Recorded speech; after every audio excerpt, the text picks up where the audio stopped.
자, 이어서 가보겠습니다. 자, 이번에는 연차 유급휴가 관련된 규정인데, 자, 두 가지가 바뀌었습니다. 여기서는. 자, 첫 번째 보시면, 자, 1년 미만 근로자들의 연차 휴가가 언제 한 번에 소멸되는지, 됐죠? 그리고 사용 촉진 어떻게 하는지, 요 제도가 도입됐죠.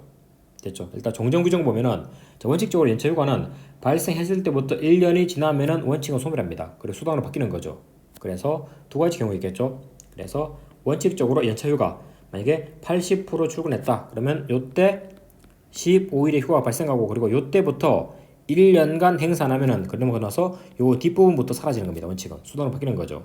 자, 그리고 월차휴가는 한 달 개근하면은 하루짜리 휴가가 발생하죠. 그러면 요 발생한 시점부터 요거 1년 됐죠. 또 한 달 개근하면은 하루짜리 휴가 발생하죠. 또 그러면 요것도 요때부터 1년, 이런 식으로 한 달치 휴가는 날짜가 따로따로 다 가버렸죠. 이렇게 번거롭겠죠 이거. 그래서 이런 부분을 획일적으로 만들기 위해서 밑에 옆에 보시면은, 자, 계속 근로한 기간 1년 미만인 근로자들의 휴가는 그냥 휴가 자체가 최초 1년에 근로가 끝나는 날 그냥 한 번에 다 사라집니다.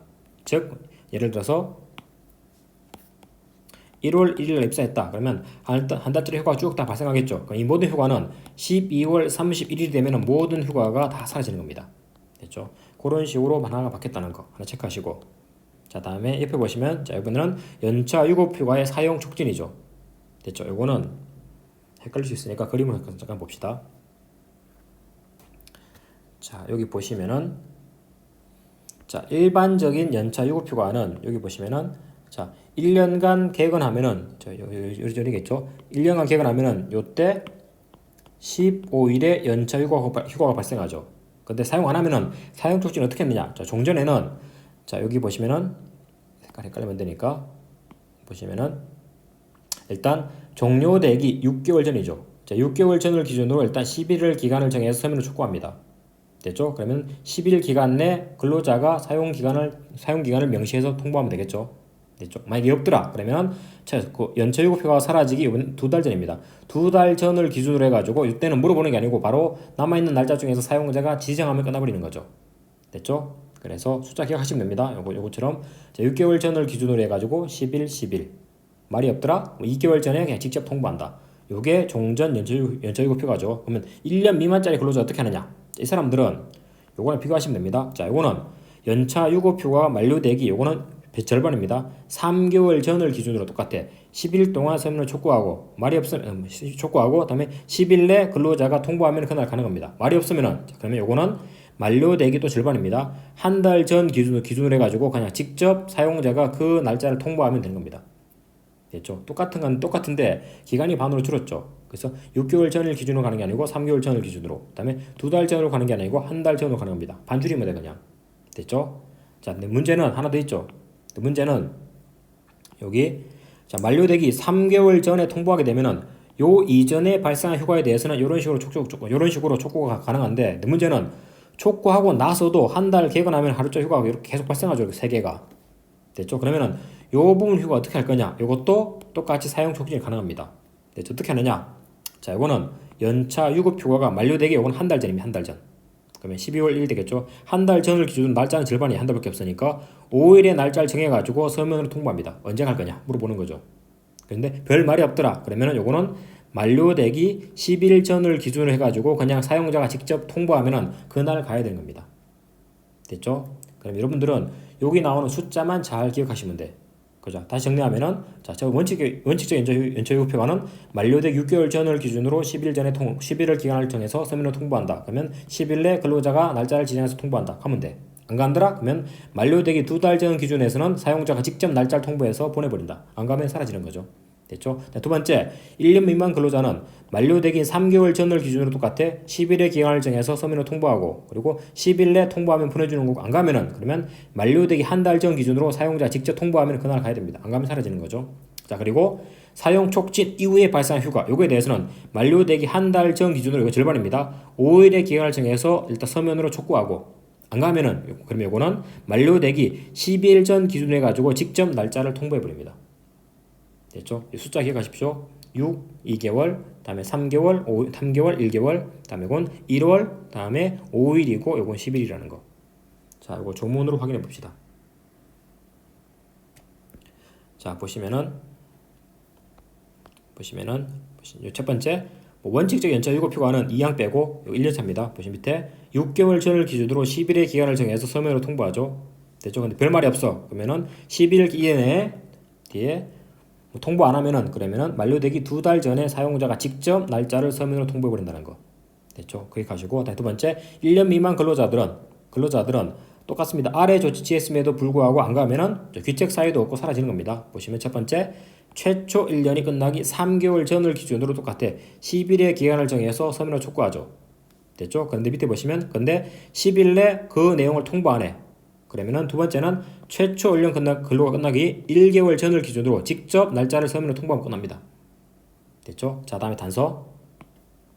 있죠? 다만 서면 촉구한 다음에 발생한 효과가 있겠죠. 10월 이후에 발생한 것들. 자, 이거는 최초 1년의 근로가 끝나기 한 달 전 기준으로 5일의 기간을 정해서 촉구합니다. 언제 갈 건지.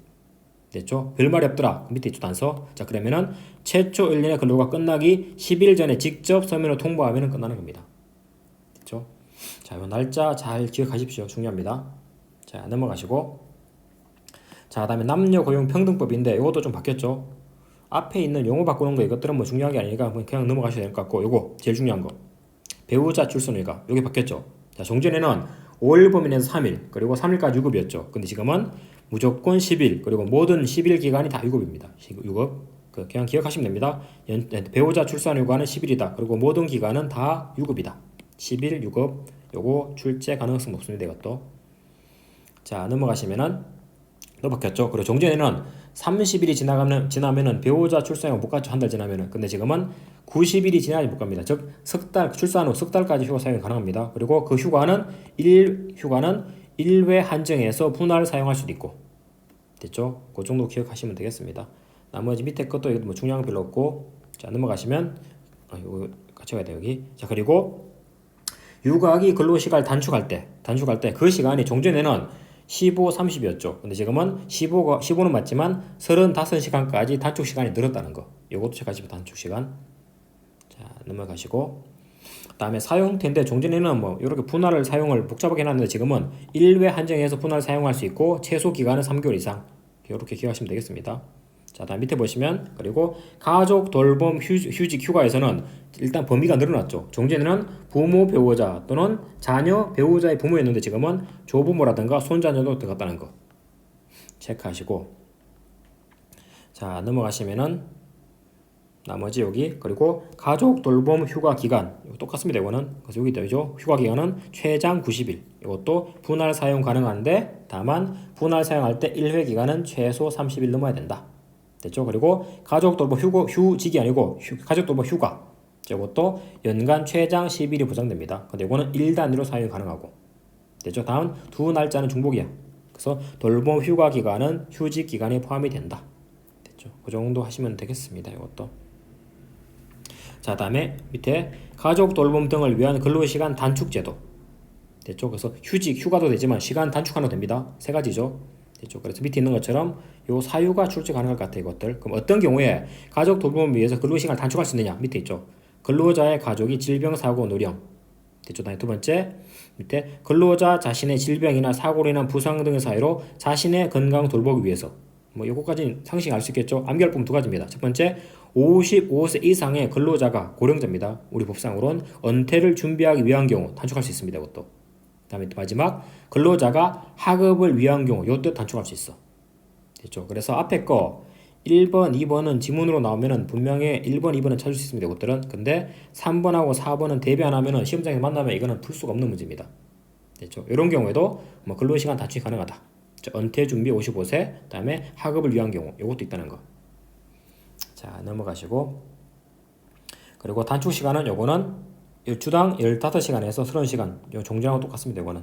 그리고 그 단축 기간은 최대 1년 범위 내에서. 됐죠? 단 밑에 있죠? 1호부터 3호까지의 사유. 학업은 빼는 겁니다. 그죠? 그런 것들은 2년 범위 내에서 연장도 가능하다는 거. 학업은 아닙니다. 요 충분히 앞에 거랑 여기 거랑 맞추면은 여기 거랑 맞추면은 충분히 하나의 문제를 구성할 수 있겠죠. 됐죠? 넘어가시고. 자, 다음에 밑에 그때 뭐 근로시간을 단축했을 때 근로조건 그런 것들인데 뭐 당연히 불리하게는 안 되겠죠. 읽어보면 보십시오. 것들은. 그리고 이런 것들을 위해서 장관이 기반을 조성해라 뭐 이런 것들. 자, 넘어갑시다. 벌칙은 됐고. 자, 다음에 최저임금법인데 이것도 하나 바뀐 부분이 밑에 보시면은 자, 최저임금에서 산입되지 않는 것들 있죠. 산입되지 않는 것들 보시면은 첫 번째 여기 보시면 첫 번째 상여금 같은 경우는 종전에는 25%였는데 지금은 2020년이니까 20%로 더 줄었습니다. 됐죠? 다음에 식비, 숙박비 같은 것들도 밑에 보시면은 복리후생비죠. 종전에는 100분의 7였는데 지금은 100분의 5입니다. 됐죠? 이것도 혹시 모르니까 기억해 두시고 됐죠? 자, 다음에 양립 지원에 관한 법률 국어 작업인데 이것들은 그 nom자자를 사람으로 바꾸고 이런 것들이니까 이거는 굳이 뭐 안 보셔도 큰 문제는 없을 것 같습니다. 이거는 자, 마찬가지 뒤에 건기법합도 요번에 5월 26일 날뭐 nom자자를 사람으로 바꾸고 뭐 한자말을 국어화 시켰는데 이것도 뭐 굳이 문제 풀 때는 크게 지장이 없을 것 같습니다. 그런 것들은 됐죠? 넘어가시고 자, 다음에 이것도 6월 달에 바뀐 건데 이것도 바로 출제 가능한 겁니다. 자, 종래 위헌 결정 난 조문이 두 가지가 있었죠. 첫 번째 운영비 원조가 위헌 결정 났고 그다음에 양벌 규정이 위헌 결정이 났죠. 그죠? 근데 요 두 조문이 뭐 뜬금없이 6월 달에 그냥 바로 개정이 돼 버렸습니다. 됐죠? 그래서 일단 운영비 원조 부분인데 일단 요게 출제 가능성이 높습니다.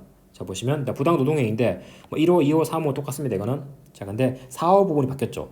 자, 같이 보시면은 첫 번째 뭐 지배 개입 문제인데 노동조합을 조직 운영하는 것을 지배하거나 개입하면 분호가 되죠. 그리고 전임자한테 급여 지급하는 것도 분호 됐죠. 그리고 뒷부분 노동조합의 운영비를 원조하는 행위 이것도 분호는 맞습니다. 지금 현재 단서 부분에 제한하고 있죠. 단 밑에 보시면 자, 면제자한테 돈 주는 거는 상관없고 이 뒷부분이죠. 바뀐 부분이 단 보시면은 자, 근로자들의 후생 자금이라든가 경제상의 불이행 그 밖에 재해 방지라든가 구제 이런 부분을 위한 기금을 기부해 주는 거.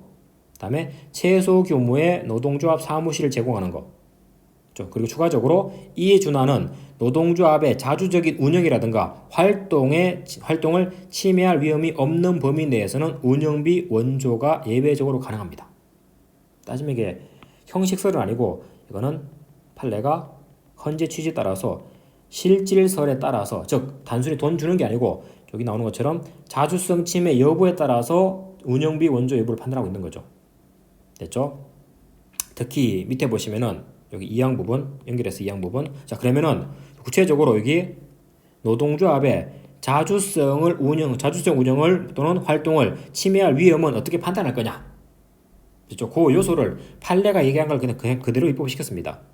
자 보시면 요 5가지를 바탕으로 해서 운영비 원조 등의 위험 여부를 판단합니다. 자, 첫 번째 보시면 운영비 원조의 목적이 뭐냐 경위가 뭐냐 자 첫 번째는 목적 경위 됐죠. 다음에 두 번째 운영비 원조의 횟수라든가 기간은 어떻게 되느냐 다음에 금액은 얼마냐 원조 방법 어떻게 되느냐 다음에 총 수입에서 차지하는 비율이 몇 프로냐 다음에 운영비에 관한 관리 방법이라든가 사용처가 어떻게 되느냐 됐죠. 요것들을 바탕으로 금방 보신 자주적 운영이라든가 또는 침해 위험 여부를 판단하게 됩니다. 됐죠. 그러면 쉽게 나오면은 국어에서 그렇게 나올 겁니다. 요 조문 자체가 그냥 그대로 나올 겁니다. 조금 어려워지면은 밑에처럼 나열되어 있는 것들을 객관식 지문으로 구성해 버리겠죠. 그래서 이걸 그냥 바로 암기합시다. 자, 그래서 노동조합의 자주성 운영이라든가 또는 활동을 침해할 위험 판단의 고려 요소들 밑에 있죠. 보시면은 이렇게 하십시오. 이렇게 수목금 오라 수목금 할 때 겁니다. 수목금 기간 동안에는 관사를 비워라. 그래서 관사 비원대 워가 아니고 원 비원. 기억할 수 있겠죠? 수목금 기간에는 관사를 비워라. 수목금 기간 관사 비워. 자, 하나씩 보시면은 자, 첫 번째 수는 자, 여기 있죠. 횟수 할 때 횟수. 그다음에 목은 바로 위에 있는 목적 경위 그다음에 금은 밑에 있는 거 운영비의 금액. 됐죠? 그다음에 기간은 운영비 원조하는 기간. 됐죠? 수목금 기간. 자, 이 기간에는 관사 밑에 있죠? 관리 방법 사용처 관사. 자, 관사를 비율. 자, 원은 원조 방법 비워. 됐죠? 그렇게 하십시오. 그래서 자주적 운영 활동 침해 위험을 판단하는 기준은 수목금 기간에는 관사를 비워라. 그렇게 기억하시면 객관식이니까 답을 골라낼 수 있을 겁니다. 그리고 이것도 그냥 지문 그대로 나올 겁니다. 양불 규정은 다른 건 다 바뀌었죠. 다른 모든 법은. 근데 얘는 아직까지도 여기 상당한 주의 감독 게을리하자는 부분 이때는 당연히 법인 단체에 대해서 면책해줘야 되는데 종전이 없었습니다. 그래서 위헌결정 났고 이걸 집어넣은 겁니다. 그래서 양벌 규정에서 관리자가 상당한 주의 관리 감독을 게을리하지 않으면 그때는 면책이 됩니다. 됐죠? 그런 부분이 일단 바뀐 부분입니다. 자, 이 정도만 정리하시면 될 것 같습니다. 됐죠? 자, 여기까지 하겠습니다.